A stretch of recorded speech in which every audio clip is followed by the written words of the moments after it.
बच्चों, मैं MP sir आप सभी का एस विंग कोचिंग क्लासेस में हार्दिक स्वागत एवं अभिनंदन करता हूं। आज हम लोग पढ़ेंगे 9th to इंटर में संकलित राष्ट्रीय कवि श्री मैथिली शरण गुप्त जी का जीवन परिचय। उनका जीवन परिचय क्या है, उन्होंने जीवन में क्या लेख, क्या कविताएं, क्या कहानियां लिखी, इसके बारे में हम लोग पढ़ेंगे। तो आइए हम लोग देखते हैं। हेडिंग डालेंगे जीवन परिचय श्री मैथिली शरण गुप्त जी का 9th to इंटर के लिए जो 5 अंक में जीवनी पूछी जाती है। इस तरह से हेडिंग डालेंगे, उसके बाद में साइड में हेडिंग डालेंगे जीवन परिचय, लिखेंगे कि श्री मैथिली शरण गुप्त जी का जन्म सन 1886 ईस्वी में चिरगांव झांसी में हुआ था। इनके पिता का नाम श्री रामचरण गुप्त था। गुप्त जी ने अंग्रेजी, संस्कृत, हिंदी स्वाध्याय से सीख लिया, अपना स्वयं अध्ययन किया। इन्हें साकेत महाकाव्य पर मंगला प्रसाद पुरस्कार मिला। सन 1948 एवं 1958 ईस्वी में डीलेट की उपाधि से सम्मानित किया गया, ने डीलेट कर लिया, PhD। सन 1954 में भारत सरकार ने इन्हें पद्म भूषण की उपाधि से अलंकृत किया, सम्मानित किया।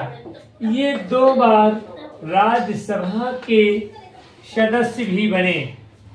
मां सरस्वती के महान साधक का 12 दिसंबर सन 1964 ईस्वी को स्वर्गवास हो गया, यानी इनकी मृत्यु हो गई। अब हम पढ़ेंगे इनकी कृतियां या रचनाएं, चाहे कृतियां को चाहे रचनाएं को। गुप्त जी ने रचनाएं की क्या रचनाएं? भारत भारती, रंग में भंग, रंग में भंग, जयद्रथ बध, पंचवटी, साकेत, द्वापर, पृथ्वीपुत्र, जय भारत, यशोधरा, झनकार, हिंदू आदि। रचनाएं तो बहुत सी की हैं, लेकिन मैंने जो बोर्ड परीक्षाओं में पूछी जाती हैं उन प्रमुख रचनाओं को आपको लिखकर दिखाया है। उसके बाद में हेडिंग डालेंगे हम लोग भाषा कि गुप्त जी की रचनाओं की भाषा क्या है। तो गुप्त जी ने खड़ी बोली के शुद्ध परिष्कृत रूप को अपनाया, यानी इनकी रचनाओं में खड़ी बोली के शुद्ध परिष्कृत रूप को देखने को मिलेगा। उसके बाद हेडिंग में डाली है शैली। इन्होंने अपनी रचनाओं में प्रबंध का, गीत, नाट्य शैलियों का प्रयोग किया है। उसके बाद में मैथिली शरण गुप्त जी का हिंदी साहित्य में क्या स्थान है, क्या महत्व है। तो मैथिली शरण गुप्त जी को हिंदी साहित्य में राष्ट्र कवि होने का गौरव प्राप्त है। बच्चों, अब राष्ट्र कवियों में 2 आते हैं।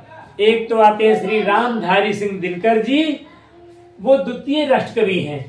प्रथम राष्ट्र कवि मैथिली शरण गुप्त है। तो 2 राष्ट्र कवि हैं, प्रथम और द्वितीय। मैथिली शरण गुप्त को दद्दा भी कहा जाता है। इनको दद्दा के नाम से, इनका उपनाम दद्दा भी है। तो कभी कदार ऑप्शंस में पूछा जाता है कि निम्न में से किस कवि या लेखक का नाम दद्दा है, या कौन सा ऐसा कवि लेखक है जो दद्दा के नाम से प्रसिद्ध है, या जिसे दद्दा के नाम से जाना जाता है।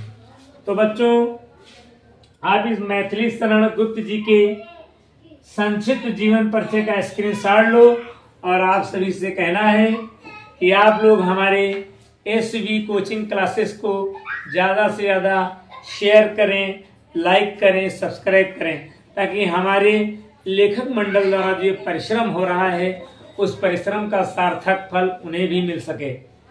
और आप लोग को नए नए वीडियो रोज प्राप्त होते रहें, सभी विषय में, Hindi, English, math, science, physics, chemistry, bio, botany, social, GK, इन विषयों में आपको नए नए वीडियो हमारे रोज का रोज पढ़ रहे हैं, आप तक प्राप्त होते रहें। ईश्वर आप सभी का कल्याण करे। इन्हीं शुभकामनाओं के साथ मैं पेशर आपसे विदा लेता हूँ। जय हिंद, जय भारत।